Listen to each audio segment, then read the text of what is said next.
If you like my dad's videos, please subscribe to QA Insights channel. So last week we had a good conversation about CLI and GUI based performance testing tools, the differences, the pros and cons, so everything. So the recording is available here. I will publish it in YouTube today.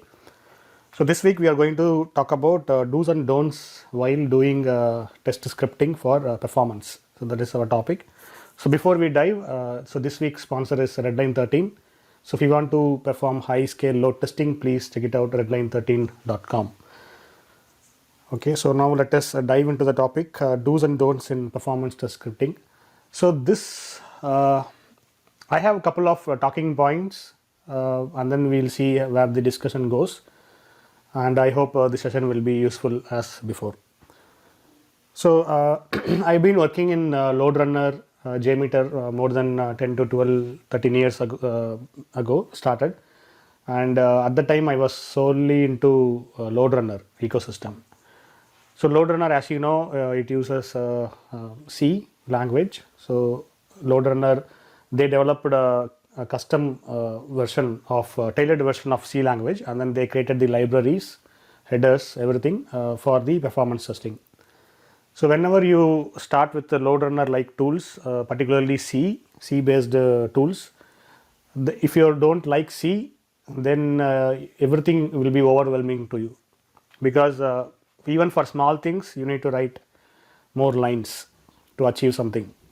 For example, if you want to pass some variable to some interpolation, string interpolation, then you have to take care properly, otherwise in C it will not work, it will always throw error. And manipulating something, say for example JSON or XML or anything, it needs a lot of work in C.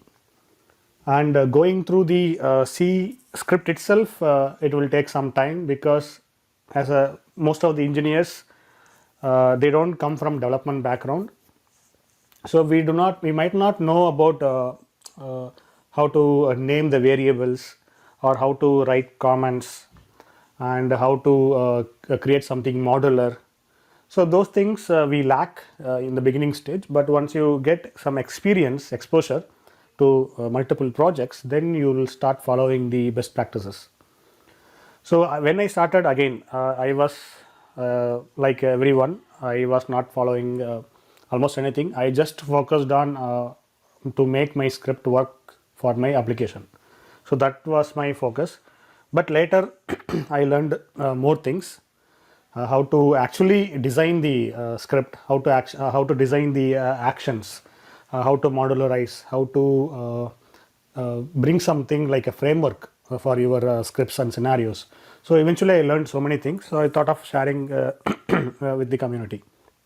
So very first thing in load runner like tools or C based tools, the first thing is you have to understand the language and syntax, because if you do not know the at least some basics about the C language, then it is very tough to work like in a load runner like ecosystem. So I always tell people learn at least two languages. So one is based on your interest, you can learn anything like object oriented languages like Java or Python, anything, and scripting languages. So scripting languages will be very helpful for automation, and then for CI/CD purpose or integration purpose. So it will be very helpful for performance engineers. And also if you want to become an SRE or DevOps, definitely you should get some exposure to the scripting languages and Linux. So those ecosystem you need to get some exposure. So that is one thing. So first thing is you have to learn at least two languages based on your interest. I'm not imposing any language of my choice. So it depends on your interest. So this is one thing. The next thing is understanding the application. So I have seen many posts in many forums. They always say recording is not working, or we are getting that response, or login is not happening. These are the very commonly faced issues. Everybody would have faced their issues in their life, in the professional career. Mainly the application is not opening when you start recording, or login, or I'm not able to extract something. So these are the commonly known issues. I mean, you will face when you as a performance tester, right? So to debug this, you need to understand how your application works, and at least you should have some knowledge about the architecture diagram of your application. So whenever I join any new project, when I get some exposure to some new project, I always ask, I go to the architect team, and then I will ask them the latest updated architecture diagram. Most of the architects, right, they will have it, but in few instances I heard even from my community forums and all, they don't have architecture diagram. This some 10% of responses will be like this. But at least architects, like a startup based companies, right, so they might have some rough diagrams. They will not have something very advanced diagrams, but at least they should have something, some squares and rectangles, circles, some kind of visualization. So you have to get that. And if they don't have, ask them to explain how your application architecture works, how your request is traveling from the user to the database end, and how the response is traveling from the backend to the end user. So if you understand this, it will be very easy to debug any issues comes up during performance testing or during scripting. So this is where our skill set, the core skill set is there. So performance testing, as you know, it's a blend of art and science.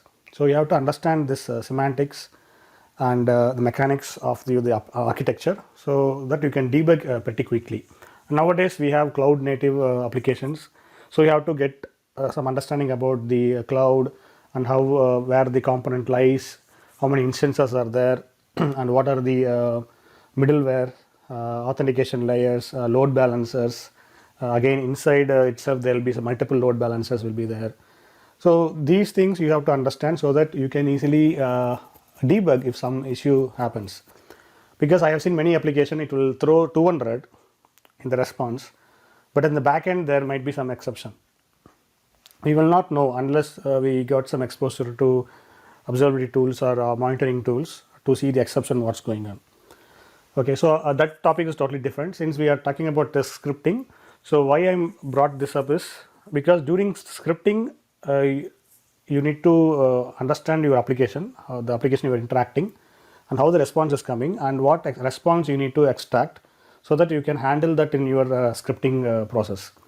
Otherwise you will miss, and if you do not handle it, then the reporting will be pass. Actually you will create the reporting will be useless unless you properly handle these scenarios in doing test scripting. So this is another thing. And third point is I want to differentiate between the variables and then correlation variables and then parameterization variables. So there are three variables you declare, right? So one is your typical variable for your manipulation purpose. For example, I want to get the length of the JSON. So you will declare say length of some length data something, and then you define another variable for your correlation. If you want to extract something from the response, you define another variable, and then you will have the parameterization variable. For example, username, password, or URL, port number. So those things. So there are three types of variables you declare. So you have to name properly these three variables to distinct between these types. Otherwise, what will happen when somebody new member comes to the team, and if you are naming it without any distinction, right, then it will be tough to understand the code base. And even after a couple of releases, if you come back for yourself, if you go through your code, you will not be able to grab it at first look. So you have to debug to understand what's going on, then only you will get some idea about how your code actually works. So to avoid this, you have to distinct distinct properly, and then you have to give appropriate comments for each kind of whenever it requires. So the commenting, I have never seen almost comments will be nothing whenever I see some whenever I see some script. Even in JMeter, they write long 100 plus lines of Groovy, but there will be no comments. And naming variables, again, they just follow blindly. So in some cases uppercase, some cases camel case, some case somewhere there will be underscore, somewhere very smaller case. So they follow mix and match pattern. So if you are following one pattern, follow it across your project. So if you are following the camel case, then you have to follow the camel case. For the constants, always uppercase. Or if you are adding some underscore, then add underscore everywhere. So if you want to follow some practice, follow that across your projects, and or you can add some node. Okay, this is the legend of this particular variable in the comment section. So this will help us to get speed to understand, and also it will be very helpful for other team members to review it. So always get it reviewed by other team member. That's what I always do.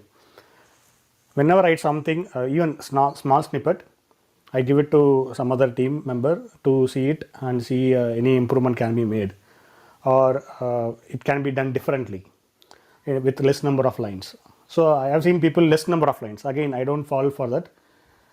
If the code should be understandable, so that is our objective. So code should be easily understandable.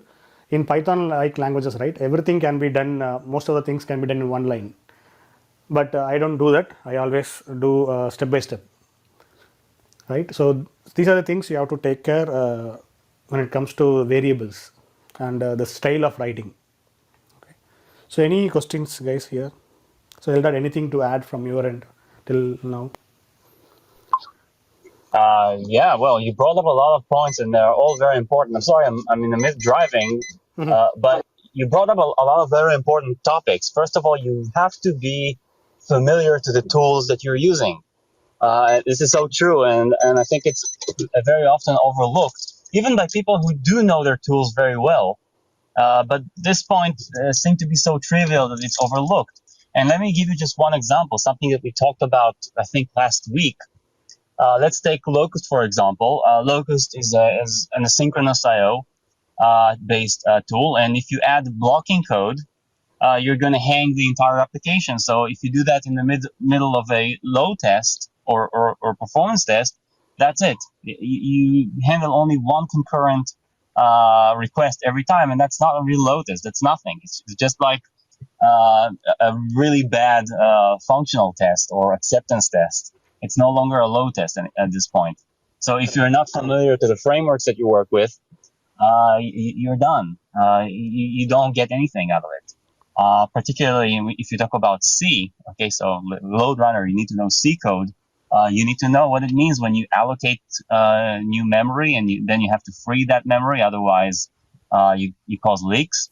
There are lots of things that goes into C programming language, and fortunately, this is the first language I worked with. So yeah, I'm pretty not super professional, but I'm pretty familiar to these problems with C language.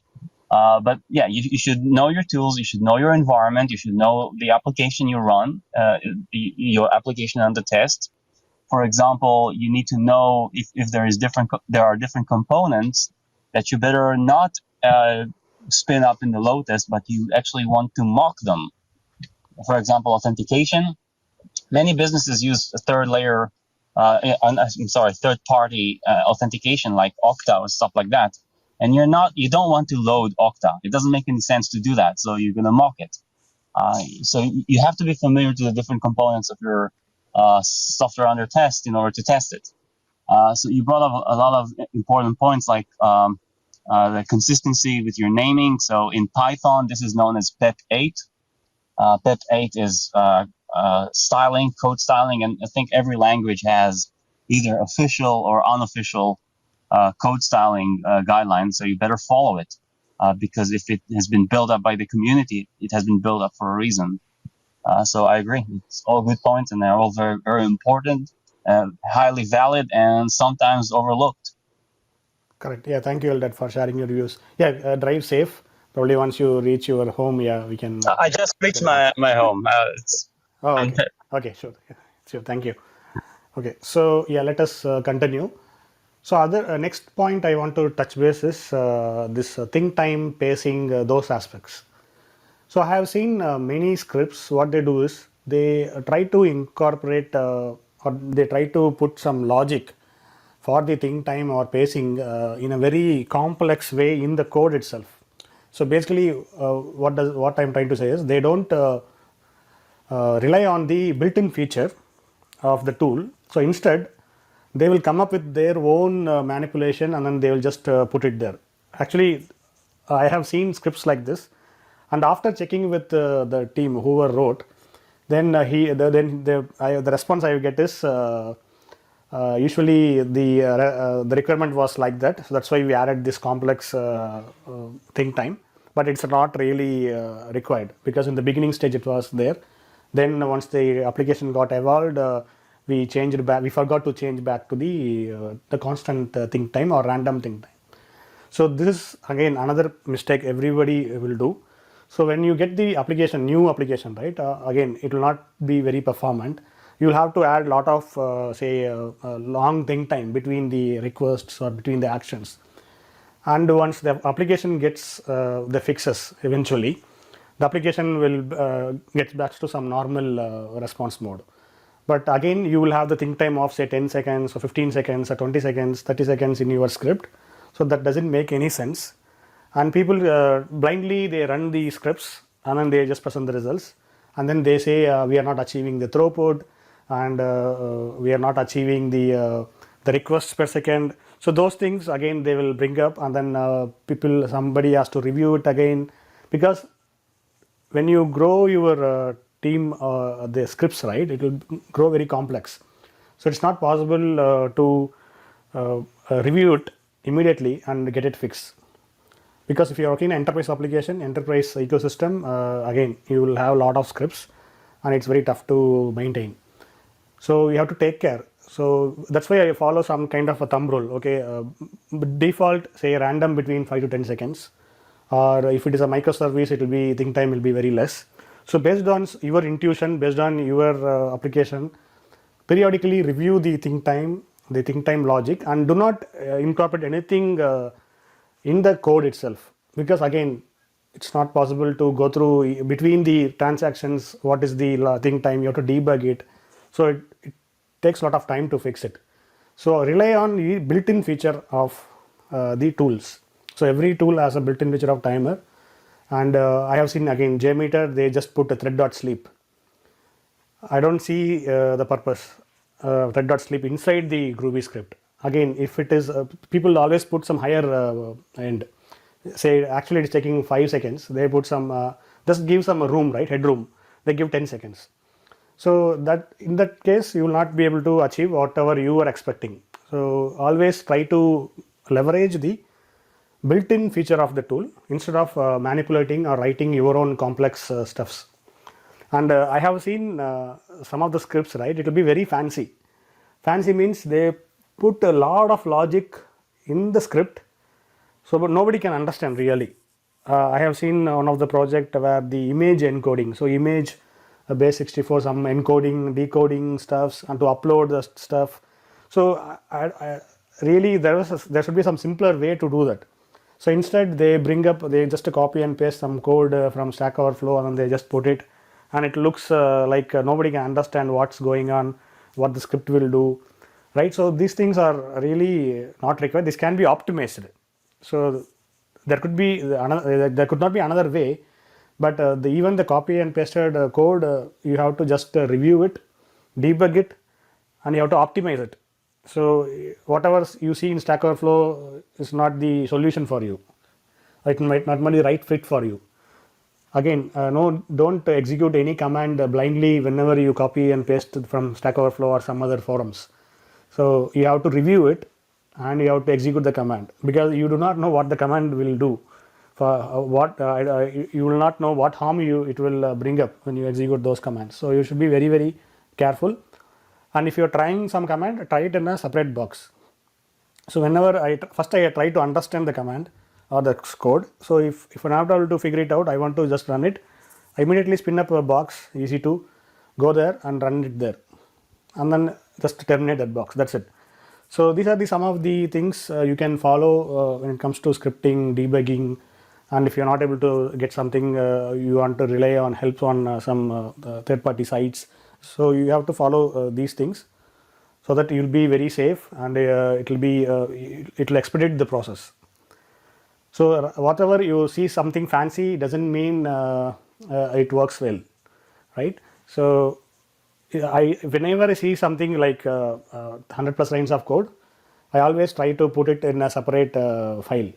I don't want to execute in my script. And I have seen load runner script for JSON manipulation.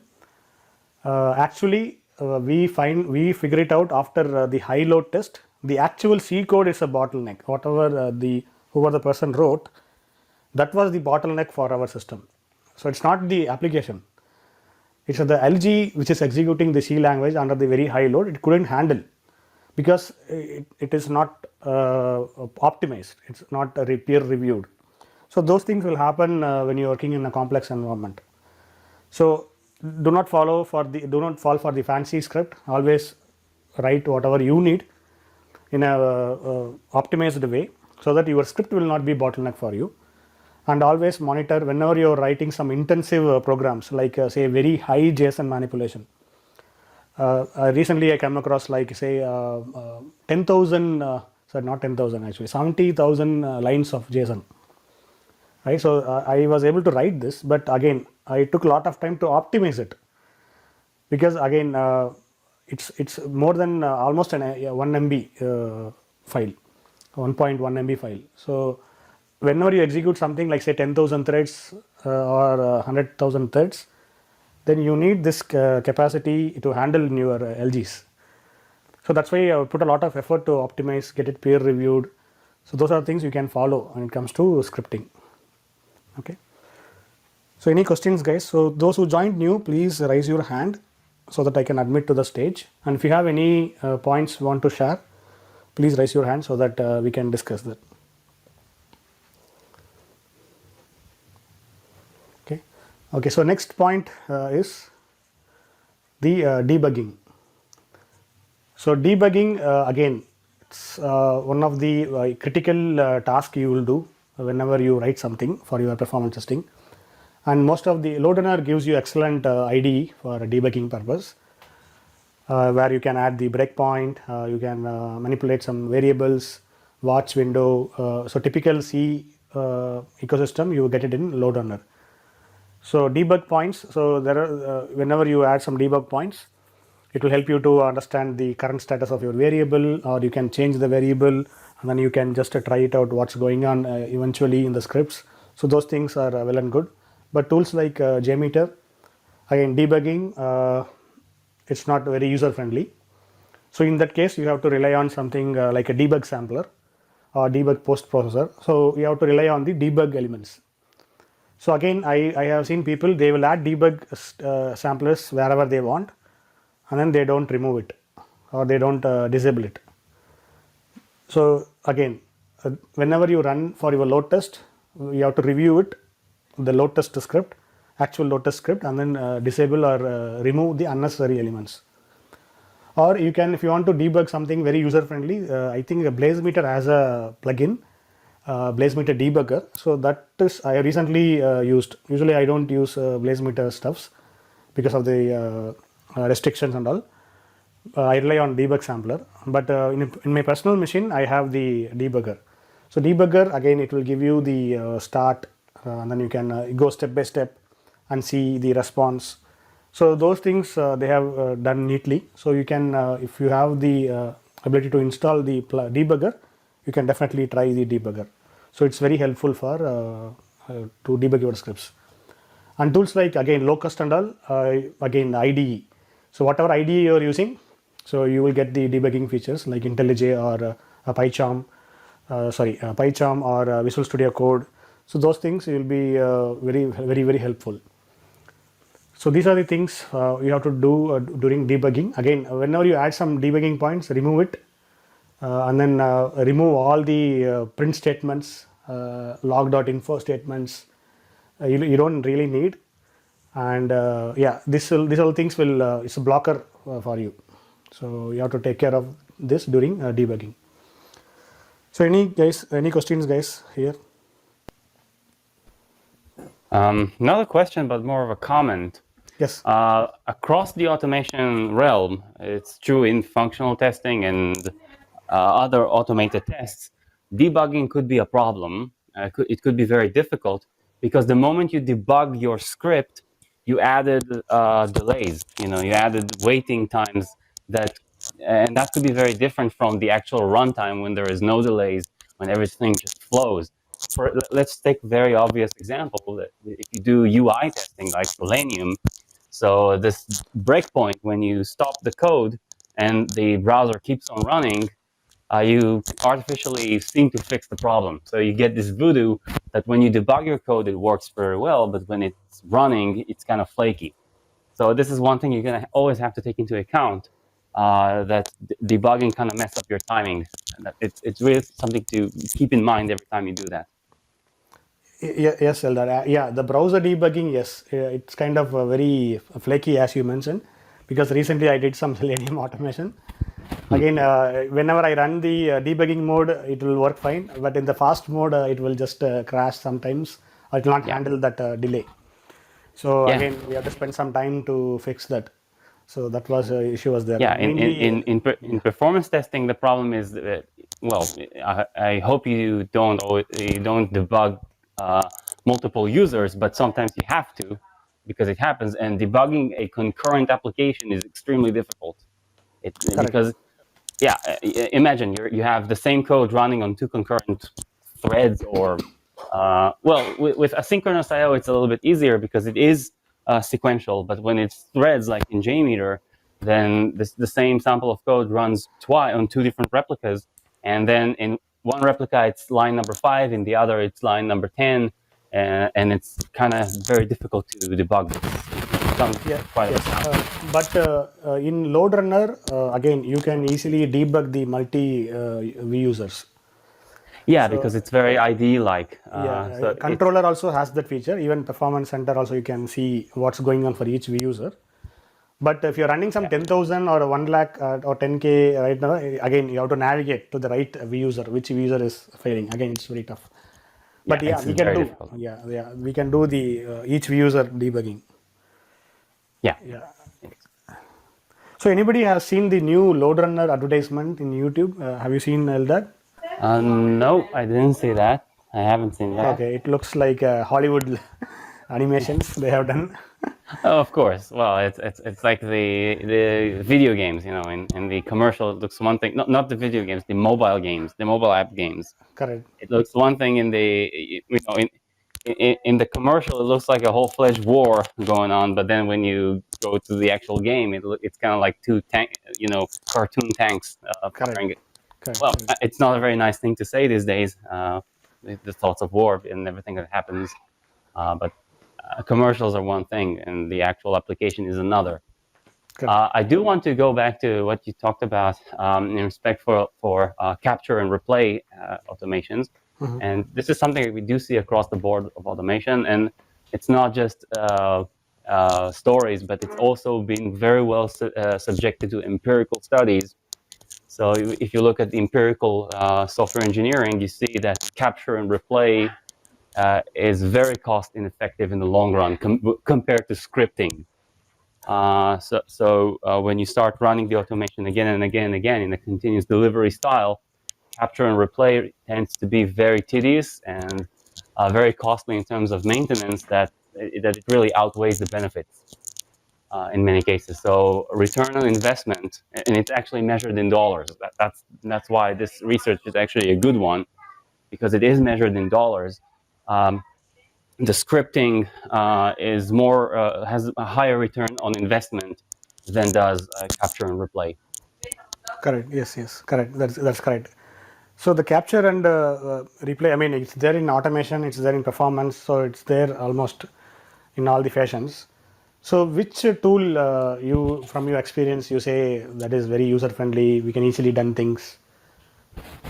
Well, with capture and replay, well, my experience in capture and replay was very far away, like 10 years ago. I think I tried this with Selenium, of course. The Selenium IDE has capture and replay features, and I know that it has been improved in version 4. Okay, version 4 has just been released, and I know it's slightly better, but I haven't experimented with that. I have experimented with commercial tools. One of them is called Squish by Frog Logic. It was for Java-based applications. Okay. And I also experimented with Ranorex at the time, but it was a long time ago. the problem is that it was also costly. That eventually we had to script it. We had to do scripting to get away with the cost of maintaining capture and replay style of code. So, Correct. So I like there was a tool called Bad Boy. never. First time I hear about it. Okay, 15 years ago it was. Oh, okay. Okay, so Bad Boy, I don't know how many of you worked in Bad Boy. I don't know whether it is there now, but Bad Boy was the tool I used to capture the requests for the JMeter tool. So at that time, many people were tend to use Bad Boy. So it has a nice UI. Again, you can record. You can capture like a Fiddler-like tool. I think now it's retired, but yeah, Bad Boy was the tool primarily used for recording at the time, 15 years ago. So yeah, Yes. that was a good lightweight tool. Yeah, I liked it. But yeah, I don't know. I've not used it now. Yeah, 15 years ago, I was able to. Yeah, 15 years ago, there were two main practices that took part in the automation. One of them was capture and replay. It was very common. The other one was Excel style scripting. So you have a background code that parses the Excel file, and the Excel file generates the test flow. And this was very common back in the early 2000s, but towards the mid 2000 to 2010, you started to see a lot of open source tools that made all of that kind of redundant. It's not really needed anymore. Correct. Cool. Okay, so yeah, these are points I wanted to talk about performance test scripting. So I don't have any other points to discuss. So anything, Eldad, from your side, anything I missed out, or you have anything? I think that it's very good practice to also not only learn the application that you're testing, but also the logs of the application. To read the logs, to if you have a log stash like Datadog or Logs.io or Grafana, Loki is a very good one. So if you have these kinds of applications, use them. Try to explore the logs to see how it goes and to see what things can you expect and what things are anomaly. Even with your eyeball, you don't have to go full-fledged anomaly detection, but even with eyeball recognition, you can see patterns in the logs that make sense, and then you can trace those that don't make sense. I think you better be familiar to the database because the DBA is going to take a huge part in optimizing the application for performance. So the database needs to be studied as well. These are two things that I would go with. Yeah, sure. Yeah, thank you, Eldad. Yeah, logs again. Yeah, it needs again blend of art and science, right, to capture the right error or exception. Yeah, right now, excuse me. So I have exposed to Splunk. So Splunk is a great tool for the log analytics, and Kibana. So those tools, Elk Stack, and then Sumo Logic. These are the tools I exposed. So those are all great tools. Yeah, they are. I'm more kind of do it myself. I do it programmatically.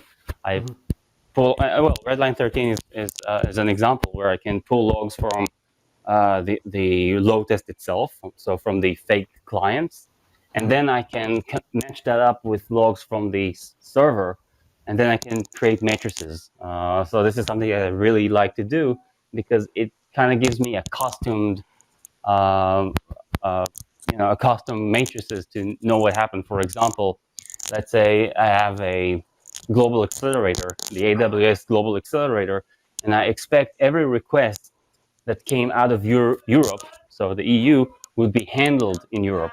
So I can create a heat map or a confusion matrix heat map to show it, to really show, hey, these requests came out of the European Union and they were all handled in the European Union. So it gives us a lot of confidence that we are doing it right, that we didn't mess things up. Cool. Yeah, since you brought up the log, right? Again, for the performance testing tool, also we have the log settings for load runner, JMeter. Yeah. So everything has a log settings. So we have to select the right option for the right kind of test. So I have seen many people, right? They always follow the same log pattern for all kinds of tests. For example, you are running endurance test. You don't need a log enabled for endurance because No, you will you be, better don't. yeah. So you will be running some 6 to 8 hours test, and you really don't need logs because your objective is different. And again, it will occupy more disk space. You really don't need. So you have to turn off the logging, and you have to choose the right settings. Yeah, or you increases the log level. You only print out those very rare logs that you need. Correct. And JMeter, again, it's very user friendly. You can do it in either in CLI and also in the GUI. So I always pass the command in CLI mode, so that whenever I want to say see more details, then I just put it some fatal or all. Or whenever I'm running some load test, I just put info or off.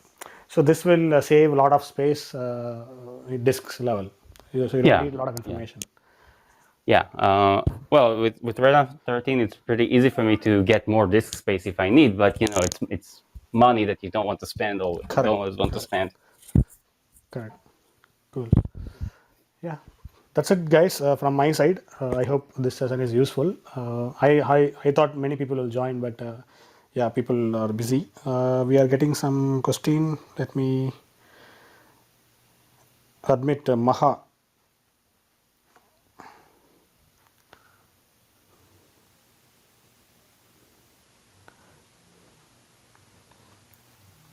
Hi Maha, thanks for joining. Yeah, please go ahead. Hello, you are mute. Hello. Yeah, hi Maha. Thank Hi, you for how are joining. you? Yeah, I'm good. Thank Thanks. you. How are you? Yeah, all good. So I have something to discuss, but it is not related to that test scripting. So I was waiting for you guys to finish first. Sure. Yeah, so I have been working with Load Runner for years, and now I moved to another place, and they are using JMeter. Things are good, but currently they are having like an initiative for shift left performance test on the testing environment, and they are using K6. So currently we are using JMeter and K6, one for the pre-prod environment and one for the test environment, and we have to do the script twice. And I literally don't understand why, because this is my first time to use K6, and I don't understand what is the point of using the two tools. So I was just thinking to ask you if you used that both of them before. Do you think there's a benefit that we can get from using the two tools So, at the same time? okay, let me ask you a couple of questions before I started answering. So, you mentioned JMeter is using in which environment? Pre-prod environment. Pre-prod, and then K6 in test environment. Yes. So, okay, who are the audiences of these two tools? So, who will be using the K6 tool? First, they suggested that the development team use K6 tool, and for us for the testing we use JMeter. But things didn't work that way, so we have to do both the scripts. The No, so testing. the development team is using K6, and you guys are using JMeter. Yeah, this was the plan, but it ended up that we are using that the testing team is using both of them.